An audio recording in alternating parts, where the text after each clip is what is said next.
I'm sorry everybody has to go through this. It's like I said, nobody should be able to feel like that inside school. Murder inside a school again. A gunman opening fire on his high school classmates, this time in Santa Fe, Texas. That is 30 miles outside of Houston. Students were there. They were preparing for graduation festivities over the weekend.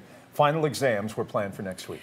Gunshots shattered those plans just after class started, and our team has been tracking down what happened, and here is what we know. At least 10 people have died, 9 students and 1 teacher.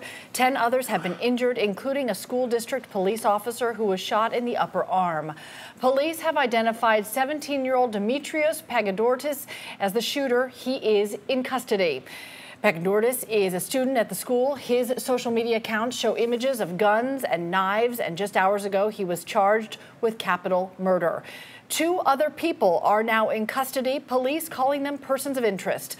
Explosive devices have been recovered from a number of locations, and law enforcement are now searching 2 residential locations for more clues. Texas Governor Greg Abbott is on the ground in Santa Fe. He confirmed the gunman was armed with 2 weapons, a shotgun and a .38 revolver that he got at home. Neither of these weapons were owned or legally possessed by the shooter. It's my information that both of these weapons were obtained by the shooter from his father. It's my information at this time that the father legally owned these weapons. I have no information at this time whether or not the father was aware that his son had taken these weapons. Still ahead in our coverage, 11 Alive investigator Andrew Parati will have more information on the weapons used in today's shooting.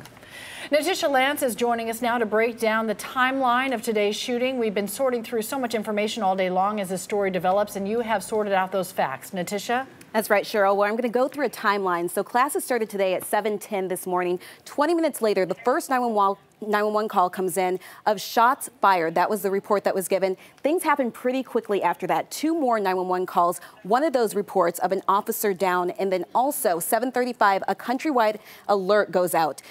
Then at 7:40, authorities are asked to go to the building. That is 8 minutes after that first 911 call. And then by 10:06, that is when the suspect is taken into custody. Now, as we've been following this minute by minute, millions have also been following this on social media. I want to go through some of those with you. This is video that was taken by a reporter at our sister station there in Houston. This shows the immediate compassion of folks in that community. This is a long line of people waiting to donate blood.